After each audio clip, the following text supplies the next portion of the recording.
retail group Avalara, Wiliot, TGW, and Sezzle. Ranked in the top 10% of all podcasts globally and currently ranked the #1 podcast in all of retail by FeedSpot, the Retail Fast 5 is a podcast that we hope makes you feel a little smarter, but most importantly, a little happier each week too. Today is March 13th, 2024. I'm one of your hosts, Ann Mazenga. And I'm one of your other hosts, Chris Walton. And we are here once again to discuss the most important headlines from the past week that highlight how the physical, digital, and human elements of retail are coming together to shape the future. Chris, we're in a new spot today. We are, Ann. Pray tell to the audience, where are we? This is kind of fun. Pray tell. Phrase. It's like pray very theatrical, thespian of you. Well, yes, it's very kind of old English, you know? Yes. I like the diction that it puts into my voice when we start a podcast, too. Pray tell, Ann. Pray tell. But where are we, Ann? We are at the Lululemon Mall of America studio today, doing our broadcast from here as we do, once a year. Yeah, it's become an annual tradition. Yeah. It's a great time. We get to come here, hang out with the Lululemon team, find out about what's new. We did a fit test today. You're looking mighty fine in your Lululemon threads. So are you, Ann. Yes, we had the whole team fitness providing our wardrobe options. It was great. It was awesome. I feel like we're on the Oscar red carpet right now. But Chris, tell me what you're wearing. Well, I've got the whole thing. Thank you, Ann. Thank you. I've got a jacket, a nice button-down shirt, some nice ABC slacks. But the most important thing, Ann, which I'm going to take off my foot right now, is the new Cityverse shoe. Oh, hopefully, Ann, you can stand the smell of my shoeless feet. But luckily, they're new, so they don't smell. They are. Yes, they are. And but yeah, the new Cityverse shoe. They just debuted this like a few weeks ago, I think, if I'm not mistaken, and it's honestly really comfortable. It's a great. I'm really pleased with it so far. I've had it on for about probably 2 hours now, I'd say, altogether, and I'm loving it compared to my Kohl Hans. And I gotta tell you, I'm really liking it. Yeah. So new women's shoes. They just launched a new women's running shoe. They have all kinds of Cityverse selections coming out in all different colorways and everything. But Chris, I have to say, the thing that I found most surprising going through this store, which is one of their flagship stores, it's a huge store here in the Mall of America, is just how much they have made the pivot. Like, if you look at all the models, they've made the pivot to this idea of, like, work athleisure wear and travel being a really heavy focus. Yep. In addition, like, given, actually, I would argue probably as much prominence as some of the, like, sweat and, like, workout clothes are given here. It's very much focused on, here's a whole section of things that I can wear from the plane to a conference to, work, and you're certainly going to be seeing. You can do your whole weekend in this outfit. You can do even this outfit I'm wearing, Ann. Like the jacket, I could wear this to work out, but it also still looks professional. Yeah, you can wear that to dinner. I could put a t-shirt on underneath this if I wanted to casual it down a little bit. Like it's totally versatile like that. So yes, 100% agree with that. But really interesting to see Lululemon already do so well in the fitness and athleisure category, and now going into stuff that we wear out to dinner and to work every day, which I think is brilliant on Lululemon. And into the new categories of footwear, right? I mean, that's like all just icing on the cake for Lululemon at this point. And, so that's just huge. Can't wait to see how it does. The other thing, too, Ann, real quick, is we are in their event space here, which in their Mall of America and other stores throughout the country, they have the event space, which you can rent out and use or, however you want. You can you can have a fitness class here. You can hold a corporate event here, kind of a wellness retreat thing, which is something I've been thinking about doing, more so as we get asked all the time about Omni Talk, when you guys going to start doing events? And so I was like, maybe we start talking about that. But, but it's cool. It's cool. It's a cool little feature they have here. We're in this studio space of theirs, which is what? I don't know, like 1,000 square feet, give or take, Ann? It's a great spot. Opens up.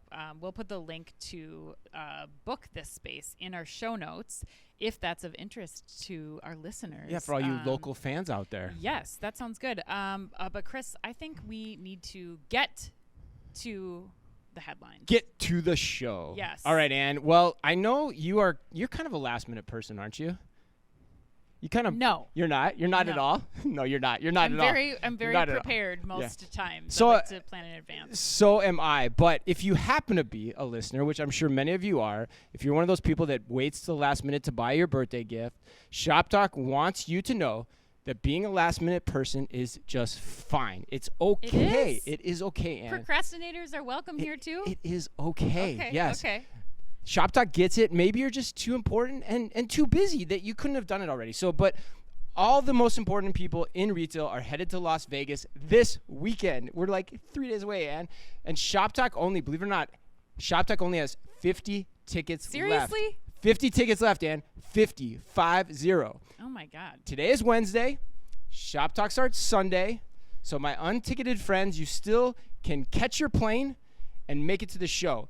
And you can use our code OmniTalk to save an extra 10% off. You still can on those 50 tickets? You can. You can still use our code. Oh, that's dang. the kind of pull we have with the Shop Talk team. Oh, my gosh. That's amazing. 10%. You can save it. Google Shop Talk to learn more. And all our loyal followers are going to want to attend because we are busier than we've ever been at any conference. The fun kicks off on Monday morning for us, when I take the stage to interview Google's head of commerce, Maria Renz, which a number of Googleites, I don't know if that's what you call them, Googlers? Yeah. I don't know what they call them. Let me know. But they've told me they're super excited to see that conversation. And then we immediately go off the stage. This is super cool. We immediately come off the stage and we go into live streaming interviews in partnership with Meta. Yes, we have some great people lined up. We're going to be talking to heads of Target, Walmart, Victoria's Secret. The list is increasing by the hour. Yes, Chris. it is. It's like we always do. Full day. We got some hitters. This is the big hitter conference for us, and we've got some big hitters lined up. But Ann, you got to tell the audience too about how we're ending the conference, because that's what I'm always most excited about. Yes. So if you remember from Grocery Shop, we kicked this off last year at Grocery Shop. We are going to be sitting down on stage on Wednesday to recap the entire show in our Fast Five style with the Shop Talk team. So you are not going to want to miss that. If you are going to the show, make sure you come and join us for that session, even with your ludicrous hangover. And if you aren't able to make it out of bed, or if you aren't going to Shop Talk, which is very disappointing, but you should be there. If you aren't going, you can catch the live recap on our podcast channels after the show. Yeah, we'll release it as soon as possible, probably that day if we can. So yeah, keep an eye out for that, because that's my highlight. And I didn't get to do it last time, man, because I got sick and had to bow out. But I'm excited to do it this time. Hopefully everything goes well and you and I both stay well. All right, Ann, we've got news today on Aldi's mammoth expansion plans. Babies R Us going into Kohl's. Yes. Michael's bringing their third-party maker marketplace in store. Gotta love the alliteration there. And welcome to the Wayfair Hood, Ann. But we've got news on Wayfair's major rebranding ahead of its first large format store opening. But we begin today with a headline from Walmart that I have been waiting all week with bated breath to discuss. See what you did there. Yeah, wait till you see what I did there, Ann. Yes. All right, headline number one, Chris. Walmart has extended its express delivery to the early morning hours. According to Chain Storage, Walmart now offers customers on-demand delivery starting at 6 a.m., earlier than ever before. Also starting in March, Walmart will begin delivering live bait for all you anglers out there from more than 3,000 stores as part of its early morning delivery service for anglers looking to catch fish when they're biting. It should also be noted that the addition of early morning hours follows Walmart's fall 2023 decision to start offering its express delivery service until 10 p.m. on orders placed by 9:30 p.m. at 4,000 stores across the U.S. So, Chris, I'd love to hear what you think about this early morning. Why were you waiting with bated breath? Yeah. Yeah, right. Yeah. Well, so let me cast a wide net here with this one, Ann. I'm going to try to see how many fishing analogies I can put into this, but the merchant in me loves it. That's what I'll say, point blank. The merchant in me loves it, and there's two reasons I love it, Ann. Okay. One, whenever you and I have used express delivery from anyone, really. Yep. Oftentimes when I thought back about this, it's in the early morning. Yeah, that's true. Because that is the time of day when you need something quick, because you got to get it before work. If you're already at work, it's like, fine, whatever. Just get it to me at whatever point when I get home, you know. Right. But you need it in the morning. You can't wait till the workday's over. So that's one point. Yeah. So I think there's a real demand there. Second, and I really love this part, the live bait is such a great marketing hook, pun intended again, but it's such a great marketing hook because it's a real use case that gets people to engage more often with the app. And that also potentially gives more people more incentive to sign up for Walmart Plus to get the free express delivery too for their early morning fishing trips. So I got to say, Ann, well done to Walmart again. I'm getting tired of saying that. I need a story where I can be critical of them. But I absolutely love this. I think it's really smart. I think you're giving the angler angle a little bit too nicely much credit. done, Ann. Although I have to say, when I was thinking about it, I was like, I think about all the times I've been in bait shops in my life, and those individuals do not strike me as the one who are going to be signed up, which I get. Untapped market, exactly. Possibly. And it gets delivered to you wherever your boat may be. Possibly. We'll see. I don't know if I can get on board with that. I think that was a clever PR hook again. But I do agree with you that this is another justification for the Walmart Plus program and gives them a very competitive edge because it beats Target store openings by an hour now. Yep. And it also guarantees delivery by 7 a.m., which is still 2 hours earlier than the Amazon 4 to 8 a.m. window is for same-day delivery if you're ordering the night before. So I can think of, like you said, several use cases where this makes a ton of sense. And my only other option, because I was going through the same thing, like, what do I do? It's 6 a.m. I need something. I know I need something for a lunch, or, my kid needs to bring something to school. Like, the only other option I have at that time of day is DoorDash. DoorDash, yeah. And I am limited to DashMart because the other stores are not open during those hours typically. Awesome point. Yep. So I think, didn't even think about that. I think that's where you're really justifying that $99 a year for an additional subscription to Walmart Plus to get this type of offering. Which is crazy to think about, because as this evolves, then you could say, like, oh, maybe the stores on DashMart start opening up earlier, or give DoorDash some type of access to what they're doing. But you're 100% right. And especially coming off Target's announcement last week with their Circle 360 membership program and the express delivery, and Walmart now one-upping that game, 4 or 5 days, maybe 3 days later from a business perspective. That's 100% what this is about. Yeah, it's a great, great competitive move from Walmart. All right, so we both love that. Yes. Essentially. All right. Headline number 2, Aldi has announced a massive expansion plan. According to Fox Business, Aldi plans to add 800 locations across the country by the end of 2028 as part of what is a whopping $9 billion expansion plan. Wow.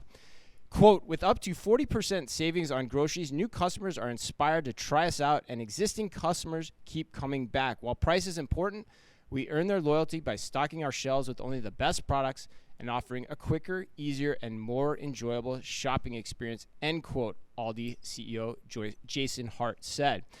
Though the company already boasts a strong presence in the Midwest and the Northeast, Aldi said it will add about 330 new stores in those regions under the expansion plan. It is also aiming to grow its presence out west by adding more stores in Southern California and the Phoenix area as well. Yeah. Aldi was not big for me growing up in Phoenix. Now that was 20 plus years ago. Yeah. But yeah, so not surprised there. As well as introducing spots in new cities like Las Vegas. And yes, if my memory serves correctly, during our podcast at the end of last year, I believe A&M singled out the Aldi acquisition of Southeastern Grocers as their headline of the year. If I'm thinking about that right? Yeah. Yep. So my question is, how much do you think this announcement amplifies that take? I think this is huge. I mean, we just came back from NGA, Chris, and we've been talking to, and before that, the week before that, we did 2, grocery store tours, and everyone is talking about Aldi. Aldi is the one that people are paying very close attention to because they still have huge audience potential, and they are missing that because they don't have the store presence yet in the U.S. to capture it. So I think that's the biggest thing, especially in these rural or up-and-coming communities that are only served right now by like Walmart and dollar stores. I think the potential for Aldi to break in there because they can compete on low prices and have, I would say, the equivalent, if not in some cases better produce offerings than those options.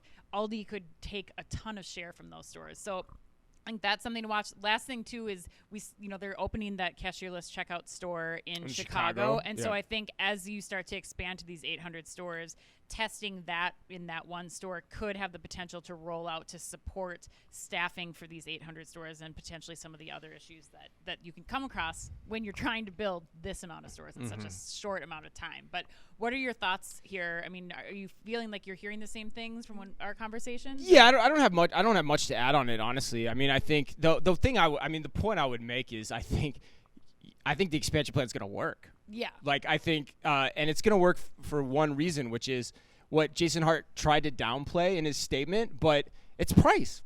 Because if you look at the laws of business, going back to like business school days, like everything always gravitates towards the lowest price in the end. And so he's right. Like if you can offer the lowest price and also offer the convenience of a great quality shopping experience with the quality of products that you can come to know to expect and get every time, you're going to win. It's an axiom. People always move to the lowest price offering. And so the fact that Aldi is relatively underpenetrated from a store count standpoint and they're going after it means it's probably going to work if they stay laser focused on that positioning and they try to grab share as a result of that. So yeah, I think for the most part, this is a big announcement in the grocery industry. It'll shake things up a lot. It's going to be fun to watch what happens over the course of the next few years as they roll these stores out. No, you just reminded me of something too. I mean, I forgot that they have been delivering with Instacart too for the last several years. So they probably have a very good idea of where the demand is and how to really get in, introduce some of those other communities to an Aldi store. So yeah, I mean, that's the other thing when you were talking about Aldi's probably a much better omni-channel retailer than people realize and get credit for. So just because they don't give you bags, people think they aren't innovative, but maybe they're smarter than all of us, Chris. They're like Southwest Airlines. You get what you get, right? Or Ryanair from a European analogy. You get what you get. You're happy with it, but you know what to expect. And the best thing you get is you save money. That's right. All right, let's go to headline number 3, Chris. Babies R Us is coming to 200 Kohl stores. According to CNBC, Kohl said Tuesday that it's teaming up with the owner of Babies R Us to bring baby gear, furniture, and more to approximately 200 of its stores across the country. The retailer struck a licensing deal with WHP Global, a brand management firm with a portfolio that includes Bonobos, Joe's Jeans, and Anne Klein. Kohl said the first Babies R Us shops will open this August and expand to more stores in the fall. The shops will range from 750 to 2,500 square feet and will add more brands and merchandise to Kohl's baby category. Later this fall, customers will also see an expanded assortment of baby products on Kohl's website, and the company will launch a baby registry, its new CEO, Tom Kingsbury, said recently on an earnings call.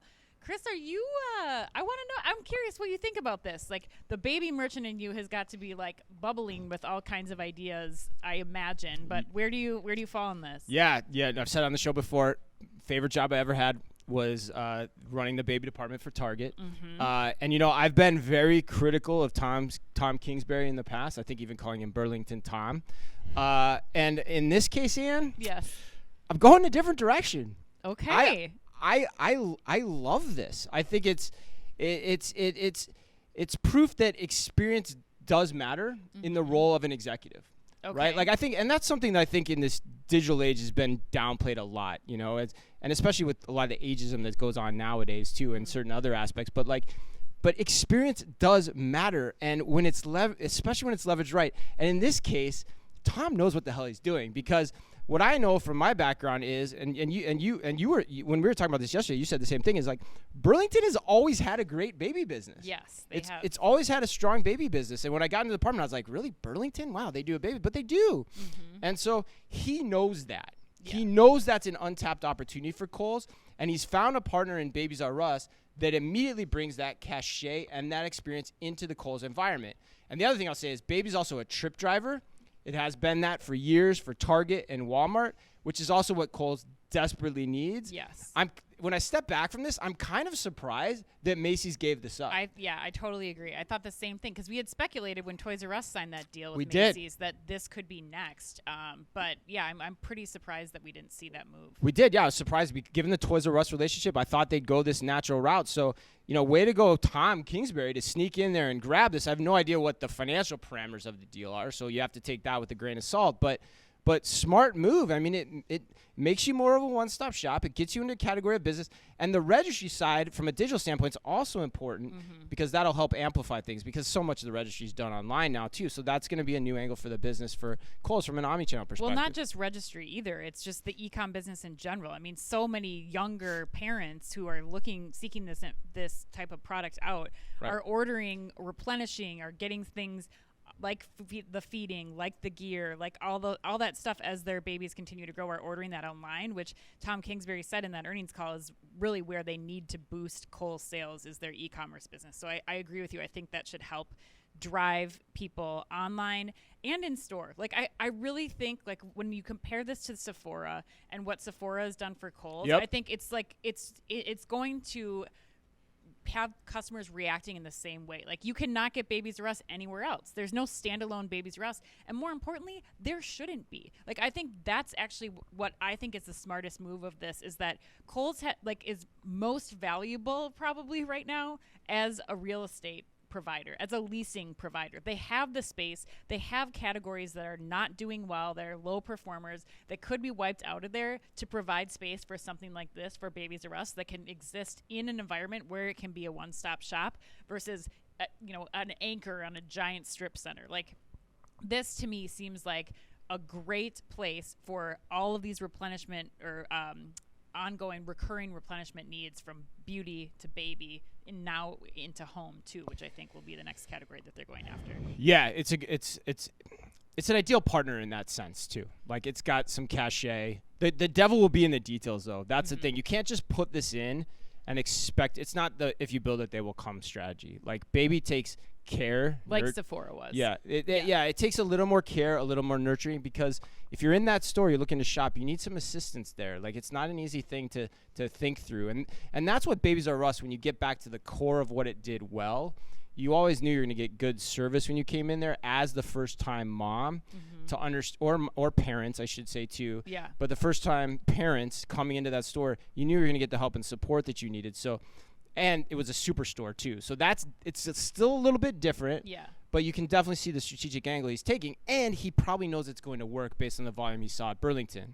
But Chris, you know what it's going to be great for? What? That racetrack's going to be great for testing out strollers. You got a whole big Kohl's store up and down and escalators and all the things. You can just zoom right around. That is true, Ann. You can have stroller races with, hopefully not with kids in them. We don't advise that at home. All right, headline number 4.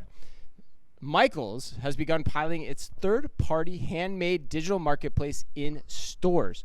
According to Chain Store Age, in November 2023, the specialty arts and crafts retailer formally introduced Makerplace by Michaels, an online marketplace offering handmade goods, artist-led classes, how-to guides, and access to Michaels' assortment of supplies and componentry. Didn't know componentry was a thing. And since February 2024, yes, right? Since February 2024, Michaels has been piloting an in-store version of Makerplace by Michaels in 7 stores across North Carolina, Florida, Missouri, Illinois, Utah, Louisiana, and Massachusetts. That's quite a diverse geography to pilot something, with the next pilot scheduled for March 23rd, 2024. The way it works is this, Ann. Select marketplace sellers are invited to sell directly to customers via their local Michaels store, crediting a new opportunity to drive exposure and sales for their independent handmade businesses. Ann. Yes. This is a fun one. I'm glad it's you and not me, to be honest. This is also the A&M Put You On the Spot question of the week, and they're taking us in a new direction than I would have thought given the question, which is why our partnership with them is so great, because they force us to think about things on entirely other levels. So here it is. What do you think is the bigger payoff for Michaels with Makerplace? Do you think it's driving more awareness and sales for independent crafters selling on the marketplace, recruiting would-be sellers to the platform, or something different? I think it's D, all of the above. I think that the answer here, man, we're going to agree on this whole show, I think. This is the perfect flywheel for Michaels. I mean, they are taking all of the Michaels community inside and outside of the 4 walls of the store, connecting them online. You have all the Maker's Place and Michaels sales. All the product is happening on Michaels' own brand site, all inside its communities and in the stores in some cases, which we talked about. More sales on both sites, or both platforms or positions of the site, are great and beneficial for Michaels, because the makers are using the products from Michaels. The people who are trying to do it are buying the products from Michaels. They're also getting a cut of sales from online classes that can be taken anytime, anywhere, 24 hours a day, 7 days a week. And at the end of the day, I think you also get so much richer customer data too, and trend data about what's popular on those sites, that helps Michaels know what SKUs to carry, what they should be looking for and stocking their stores with online and offline to serve those customers. So I absolutely love this. I think it's brilliant. Wow, I can't believe how like in sync we are on today's podcast. For me, you said flywheel. Yes. And I thought the phrase that came to mind for me was virtuous cycle. 100%. You're getting more makers on the platform. You're using them as the hook to drive more loyalty in store and more trips with Michael's, most loyal customers. So it's similar to me, like how Warby in the past has talked about why they have physical stores. Okay. Right? Like it amplifies your presence in that area so that 1 + 1 = 3 and you get more, more revenue over time, which is why I like the move for Michael's. But I will say that with a caveat. Okay. And then I want to make a plug for Ashley Buchanan too, the CEO of Michael's. But I say that with a caveat, and that I like the move as long as it stays controlled and doesn't get too big. The move of bringing the makers into store. Yeah, I'll agree. That seems super dicey to me. Yeah. Like even the 7 states where they're testing this seems a little tough to me because it's hard to make these types of models work at scale, which you and I have experience in trying to understand this, even in our jobs together at Target. They require additional marketing expense. They require people to coordinate and plan them. It's basically like a merchandising effort. Yes. It takes a new team of people to do this right. So net, they aren't easy to do, which is why you always hear about in-store activations like this the first time, but you never hear about them in years 2 and 3 if you track this like we do. So go ahead. I guess the thing that I don't know enough about, Chris, because that was my thing too, like this seems like a disaster from a merchandising perspective. Like you have people setting up craft tables in your busy store on a Saturday when like you need to get throughput from like your own products. Right. And like, is everybody's stuff looking different? Is it gonna, is one thing gonna have like stuff toppling over into like how do you control that? But I also, and who owns it at the store level? Is it a new job? Is it an existing job? Right. How taxed is the store already? Do they have other things to do? But this community is very self-organizing. Like these crafters, like I don't know if it's the same as it would be in like a Target store or other stores. Like I think Michael's, maybe there's a little bit more freedom and flexibility and like onus on some of the DIYers to kind of like make this something that works for them, or volunteer time to help make it work. So I don't know. I think that part of me, I totally agree, is something to keep an eye on. But the thing is, you still have to market the events. There's a whole host of added costs to doing them. So my advice, honestly, for those that are thinking about doing this, and Michael's is a great example, is you've got to be really targeted in terms of where you're going to deploy this model. And the second thing, and this is the most important thing, is you have to set up a true measurement system in the market, both for your online and in-store impact to your sales. And then once you understand that, you can rinse and repeat to all the stores where the ROI pays for the total cost of the additional overhead involved, because there is going to be additional overhead involved. Yes. And you have to understand that. So the second point with the measurement is oftentimes what gets lost on this. People just think it's a cool idea. They don't do it, but they don't measure it. And that's what you need to do if you're going to do this effectively and you're going to do it for scale. And in today's day and age, you can do that. I think before, with the limits of technology, you couldn't. Now you can, because you can understand the impact that this has geographically on your sales online, and the impact for those makers that are coming into your store too, to help sell them into the product, to get that virtuous cycle going again too. But Ann, real quick, I actually think Ashley Buchanan is a dark horse candidate for a CEO job, like potentially at Target too. If you look at Brian Cornell, he was a previous Sam's Club, Michael's guy. Ashley Buchanan following the same path. So who knows? Yeah, he's been doing some great things down there, very omni-channel focused. Well, we'll keep an eye out. Let's go to headline number 5, Chris. Wayfair has launched a major brand refresh ahead of its first large format store opening. According to Marketing Dive, Wayfair launched a new campaign called Welcome to the Neighborhood, and it introduced a refreshed logo, updated jingle, new celebrity partners, and more, per a Wayfair press release. The brand has also enlisted celebrities including Lisa Ann Walter, Lisa Vanderpump, and Titus Burgess? Is that his name? I guess so, yeah. I should know that probably, to join its longtime brand ambassador Kelly Clarkson for a campaign that arrives as the online retailer prepares to open its first large format physical store this spring in Wilmette, Illinois. Chris, fabulous Wilmette, Illinois. What are you thinking about Wayborhood? The Wayborhood. Are you welcoming yourself to the Wayborhood? Are you in on this? What do you think about the store? I'm trying to think of the Mr. Rogers song right now, like to come up with some joke about the Wayborhood. But am I in on? Yeah. Okay. So there's two angles. It's kind of the headline was interesting. Like they're they're deliberately trying to make the connection between the large store format and the rebranding, which I think is fascinating. But so my thoughts, I'm dying to hear what you think on the branding, but my quick thoughts are, having watched some of it on the commercials, it doesn't really feel all that different to me. It just feels like more of the same, honestly. But the bigger part was what we started talking about a few seconds ago, which is that Wayfair is probably trying to tie this in from a PR perspective to a single store opening, which is kind of crazy when you stop and think about it. Like, we're doing a relaunch of a national brand campaign, and we're deliberately trying to allude or tie it to a one store opening. Yeah. But that tells me that they think the new concept is that important, or it's going to be that big. And it is that big. I researched it yesterday. It looks like it's going to be 150,000 square feet. Yeah, massive. And so, if you read between the lines, that means they're going after IKEA, folks. They're trying to rebrand as we've got everything you need, right? Mm-hmm. Which, if you're going to physical stores, is honestly the only move I think they can make at this point. They've tried the smaller stores. I told the CEO Shaw to do this directly to his face in 2017. And so net, the proof to me, again, is going to be in the pudding of how that store operates. And if it ultimately is a more broadly pleasing aesthetic in terms of everything you can offer to outfit your house on that, like I've talked about before, furnishing your house it's a chore trip. You go to get it all done in one spot as easy as you can. That's why IKEA is really good. But IKEA's weak spot is the aesthetic. The aesthetic is limited in exchange for low prices. Wayfair's aesthetic. Like the store aesthetic is limited? The product's aesthetic. The products that IKEA carries are very specific to an aesthetic for the most part.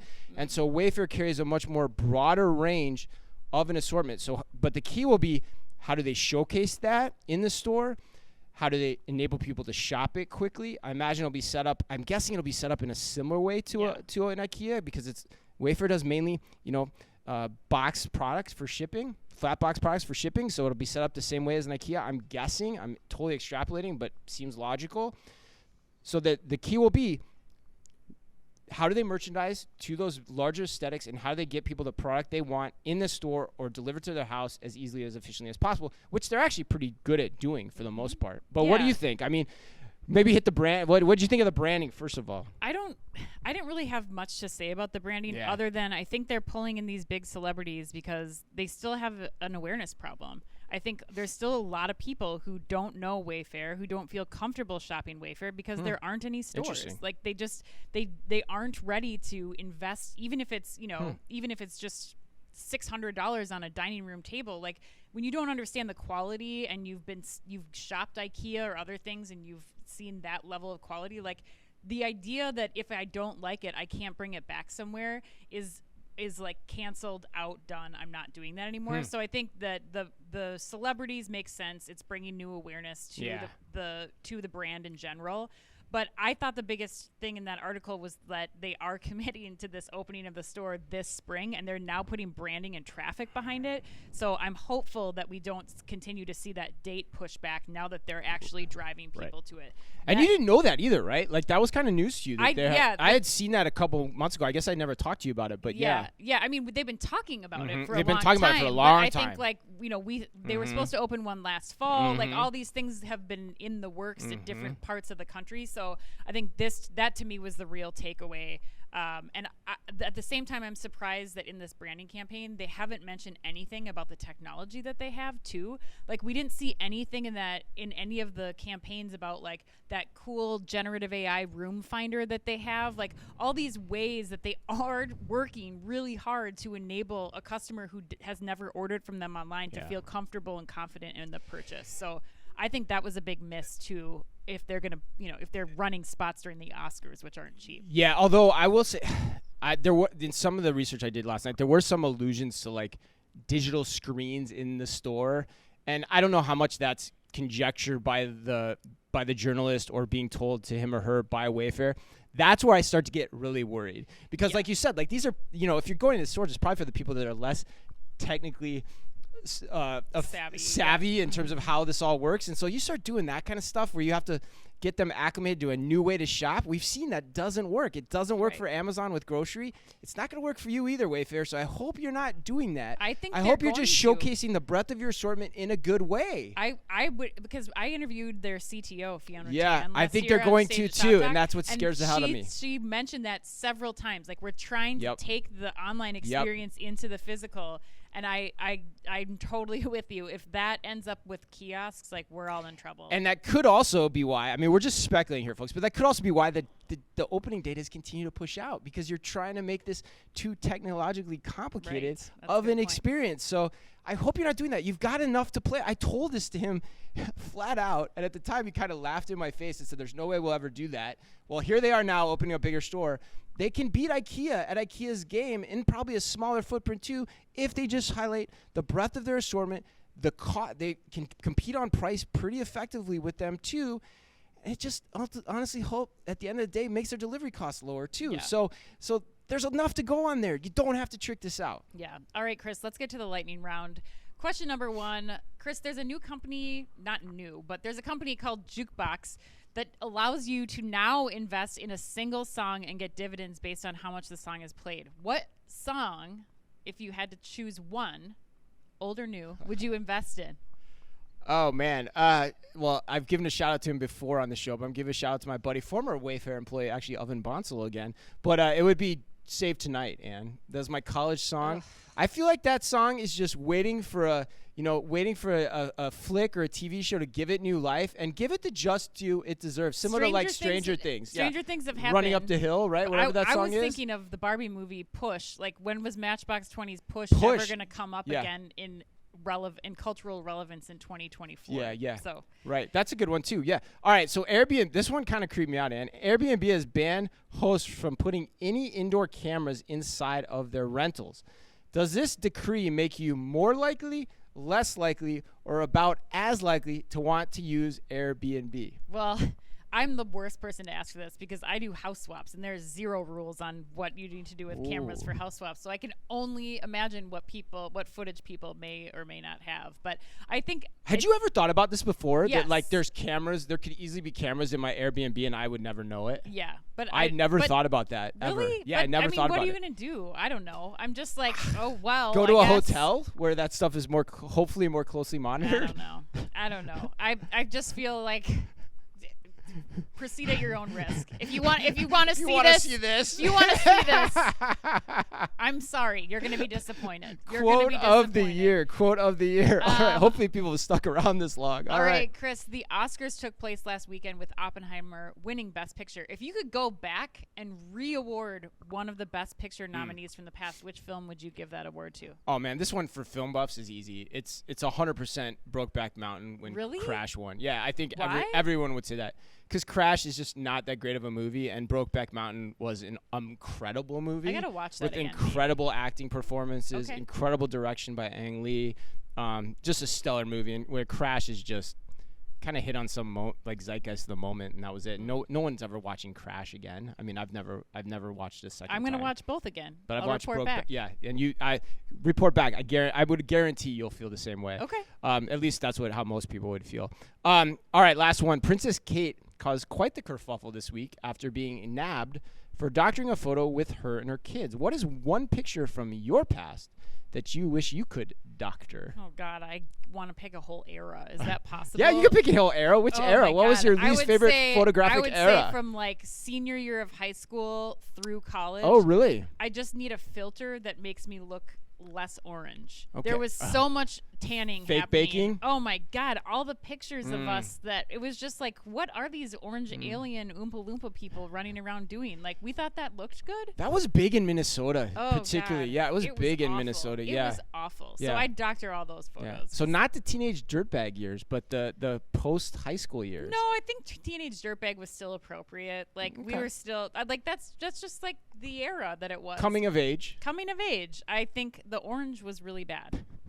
Like, I'm embarrassed when I look at those photos. I don't think I've actually seen any of those photos either. I'll show you. A college roommate of mine just posted a photo that we had professionally taken inside the JCPenney's at the Miller Hill Mall at our college, and we all drove 30 minutes a day to tan, and it's very, very evident. I'll post it for the listeners. When I moved here in 2005, it was definitely a ridiculous thing that a lot of people did. 100%. Wow, I had not thought about that in a long time. All right, happy birthday today to U2's Adam Clayton, Annabeth Gish, and to the man who helped give Minnesotans a bad rap for their accents when he played Jerry Lundegaard in Fargo.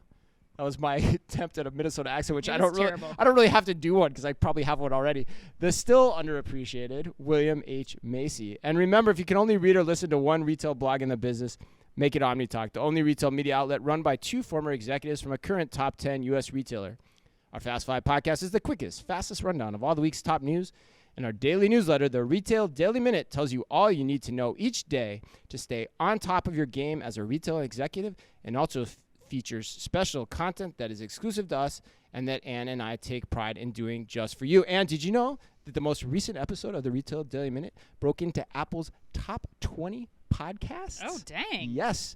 I was pretty stoked about that when I found that out this morning. Thanks for listening, everybody. Yes, so if you have not listened to that, it is the perfect way to start your day. It is 5 to 6 minutes of all the headlines you need to know, broken down by Ann and her much better radio voice than I have, giving you the knowledge you need. All right, thanks as always for listening in. Please remember to like and leave us a review wherever you happen to listen to your podcast or on YouTube. You can follow us today by simply going to youtube.com/OmniTalkRetail. Thanks again to Lululemon for hosting us today and hosting the Fast 5. We'll be sure to put all of our info. You can ask us when you see us at conferences because we'll definitely be wearing these outfits, or we'll put it in the show notes. 100%. So thanks to them. And on behalf of all of us at OmniTalk and myself, as always, until next week, be careful out there. The OmniTalk Fast 5 is brought to you in association with the A&M Consumer and Retail Group. The A&M Consumer and Retail Group is a management consulting firm that tackles the most complex challenges and advances its clients, people, and communities toward their maximum potential. CRG brings the experience, tools, and operator-like pragmatism to help retailers and consumer products companies be on the right side of disruption. And Avalara. Avalara makes tax compliance faster, easier, more accurate, and more reliable for 30,000 plus businesses and government customers in over 90 countries. Avalara leverages 1,200 plus signed partner integrations to power tax calculations, document management, tax return filing, and tax content access. Visit avalara.com to improve your compliance journey. And Wiliot. Wiliot's ambient IoT visibility platform, powered by battery-free Bluetooth tags, eliminates scanning for real-time end-to-end inventory visibility. For more information, head to wiliot.com/OmniTalk. And TGW. Revolutionize your grocery supply chain with TGW. Their experts tailor automation solutions to your needs, ensuring you have the edge. Work with TGW before your competition does. Discover more at tgw-group.com. And finally, Sezzle. Sezzle is an innovative buy now, pay later solution that allows shoppers to split purchases into 4 interest-free payments over 6 weeks. To learn more, visit Sezzle.com.